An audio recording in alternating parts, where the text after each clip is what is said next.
The Lord be with you. A reading from the Holy Gospel according to Saint Luke. Glory to you, O Lord.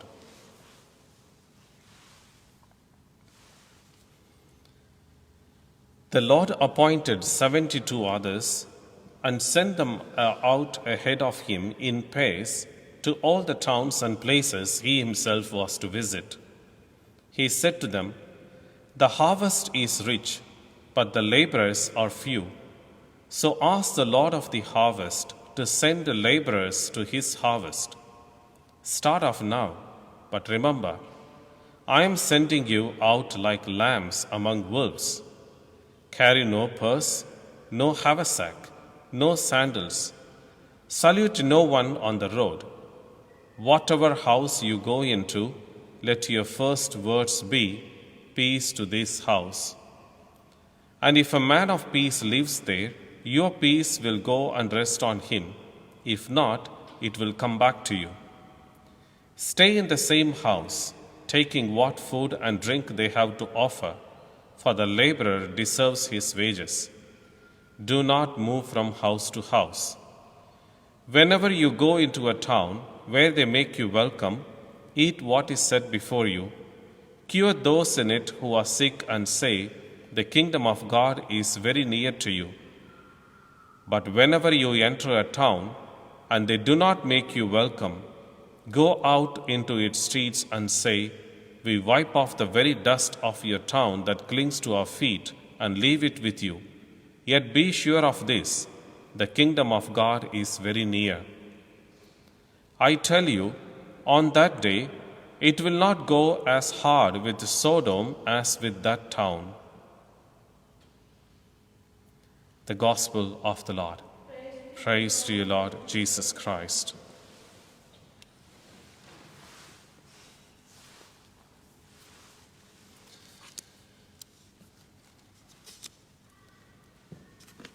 Dear friends, both the feast of today as well as the liturgy speaks about the importance of the Word of God.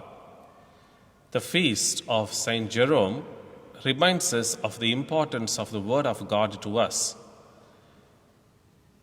He was instrumental in translating the scripture to Latin, which is called the Vulgate translation. And he worked very hard, and he establishes very many monasteries around the world. And the commentaries, which is known as the Jerome Biblical Commentary, is being used even today in the seminaries in order to teach theology, especially Holy Scripture, to the seminarians. Now, coming to the Gospel of today, the Lord sent 72 of his disciples to villages and towns with the clear-cut instructions. I would like to highlight to you some of the aspects of his instructions that he gave to his disciples. First of all, he said to them, "The harvest is rich," which means there are so many people to be evangelized, but the laborers are few, which means the missionaries who would evangelize them are very few. He didn't say, "Go and gather everybody who wants to be there." No, he said, "Ask the Lord of the harvest to send more laborers to his vineyard." Vocation is different from profession. Sometimes priesthood is seen as a profession. That is a problem. Now, when somebody sees priesthood as a profession, there are a lot of evil elements. Careerism, backbiting, politics, all sorts of things creeps into the priesthood, which is very, very dangerous for the church. Right now, the church suffers from many of these things because the priests have not taken their calling as a vocation, but as a profession. When it is taken as a profession, they always set their career to a higher role. The priests want to become bishop, bishops want to become cardinal, and the cardinal wants to become a pope.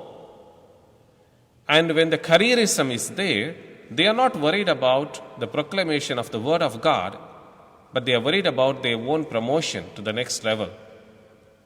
Now, in that bargain, they settle for all sorts of dirty politics and backstabbing and so on.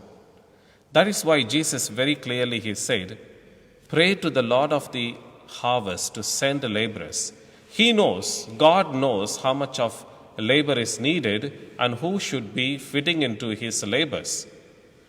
And Jesus didn't want them to depend upon the material resources. So he told them very clearly, carry no purse, that means no money, no haversack, no possessions, no sandals, which means go barefoot. That means completely surrendering to the God. And salute no one on the road, which means don't be influenced on anything that you see on the way. Whatever you go into, your first words be peace to this house. That is what the world is longing for. Right now, especially in the year 2021, the whole world is longing for this peace. There are people out there who live in fear, people who have lost their employment, families divided, marriages broken down, going through lots of diseases and sicknesses, uncertainty. People want peace. And whoever is carrying the word of God can give us that peace by saying peace to this house. If a man of peace lives there, if the person really deserves it, your peace will go and rest on him. If not, it will not go waste. It will come back to you. What a beautiful word it is. And then he tells them, stay in that same house, eating and drinking what they have to offer, for the laborer deserves his wages. That is why the hospitality to those who proclaim the word of God, it is not only for priests and religious, but anyone who helps you to come closer to God, you need to show that hospitality. It is important. Whenever you go into a town where they make you welcome, eat what is set before you, which means you trust them. Cure those in it who are sick and say, the kingdom of God is very near to you. Now comes the warning and very important message. But whenever you enter a town and they do not make you welcome, not only those missionaries who are going there, but the whole word of God, if they don't welcome it, go out into its streets and say, we wipe off the very dust of your town that clings to us. Now, what does it mean? We wipe off the very dust of your town that clings to our feet and leave it with you. You go with the message of God in its fullness. You go and preach that word of God. If people don't listen, they try to influence you. Don't be influenced even to the point of carrying the dust on your feet. Leave everything behind. Now, what is happening is that we live in a world wherein the world tells you have got to change the word of God. It has to suit the times. We have to read the signs of times. God is a God of time. He is the author of time. If He has given His word, it is for the past, present, and the future. We will come and go. Our ideologies will come and go. All the things that we are trying to show it into the word of God will come and go. Whereas the word of God is true and it is eternal. We cannot change it. Now what happens is that the world tells the church, you've got to get on with the time. And some of the leaders of the church also go with that. Pathetic. What if that particular ideology is gone in the air and then something new comes? We have deceived people with that particular ideology. We cannot be going with the flow. We can't be the reed that is swaying with the running stream. We need to be a lighthouse, the beacon of hope. The lighthouse cannot be afforded to be swaying in the wind. It has to be stand erecting, stronger, so that it can guide people. So the church has to be the beacon of light, beacon of hope. If we ourselves go with every ideology that is coming, where is the end of it? And Jesus knows very well what is going to happen even in the year 2021. That is why He said, we wipe off the very dust of your town. He didn't say, change the word of God, change the precepts of the Lord, change the commandments to suit them. No. Leave them there. Leave them in the wretchedness. They will come to their own senses one day. Don't go and change your word of God to suit that particular people. Leave them where they are. Don't even be influenced to the point of carrying the dust on your feet. Well, I'm not saying that. That is the Lord is saying that. And the warning for such people, the warning for so many ideologies is that on that day, it will not go as hard with Sodom as with that town. We know very well what happened in Sodom and Gomorrah, how both these twin cities were destroyed completely by God, and what was the reason? Everything we know.